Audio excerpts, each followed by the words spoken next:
Hi friends, welcome back to my channel. ఈరోజు అమ్మ గోంగూర curry చేసిందండి.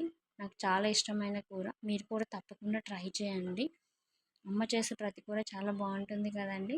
సో తప్పకుండా గోంగూర కర్రీ ట్రై చేయండి. ఇక్కడ వచ్చేసి ఒక బౌల్ తీసుకోండి. అందులో కొంచెం ఆయిల్ వేసుకోండి. గోంగూర కాబట్టి కొంచెం ఆయిల్ మేము కొంచెం ఎక్కువగానే వేసామండి. 2 స్పూన్స్ వేసేసామండి. ఎందుకంటే ఆయిల్ ఉంటేనే గోంగూరకు రుచి ఎక్కువగా వస్తుంది. సో మీరు కూడా మీకు తగినంతగా వేసుకోండి. దాని తర్వాత జీలకర్ర వేయండి. జీలకర్ర కొంచెం ఒక 1 మినిట్ ఫ్రై అయ్యాక ఆనియన్స్ వేసేయండి. ఆనియన్స్ మేము ఇక్కడ ఎక్కువగానే తీసుకున్నామండి. ఎందుకంటే గోంగూరకు మేము ఎక్కువగా ఆనియన్స్ యాడ్ చేస్తూ ఉంటాము. ఎందుకంటే చాలా రుచిగా ఉంటుందండి అప్పుడే.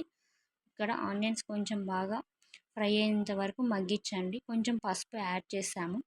అలానే కొంచెం సాల్ట్ కూడా యాడ్ చేసామండి ఆనియన్స్ ఫ్రై అవ్వడానికి. అలా కొంచెం ఆనియన్స్ బాగా ఫ్రై అయ్యేంత వరకు కొంచెం అలానే మగ్గించండి. అలా కొంచెం ఫ్రై అయిన తర్వాత కలుపుతూ ఉండండి ఫ్రై అయ్యేంత వరకు. అలా ఫ్రై అయిపోయిన తర్వాత కొంచెం మగ్గిన తర్వాత ఇక్కడ వచ్చేసి గోంగూరనైతే తర్వాత యాడ్ చేసేసుకోండి. కొంచెం గోంగూర ఎక్కువగా ఫ్రై అవ్వాల్సిన అవసరం అయితే లేదండి.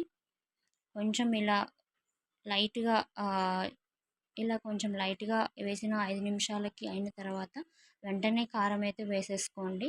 కారం ఇంకొంచెం ఎక్కువగా తింటామండి. అందుకని చెప్పేసి కొంచెం 2 స్పూన్ల కారం యాడ్ చేసాము. సో మీకు తగినంతగా ఇది వచ్చేసి ఒక గోంగూర కట్టండి. మీకు తగినంతగా యాడ్ చేసుకోండి. అదేవిధంగా ఉప్పు కూడా వేసేసుకోండి. 2 స్పూన్లు ఉప్పు అయితే మేము యాడ్ చేసుకున్నామండి. ఎందుకంటే గోంగూర పుల్లగా ఉంటుంది కాబట్టి. సో ఇలా కర్రీ అయితే రెడీ అయిపోయిందండి. Thank you for watching.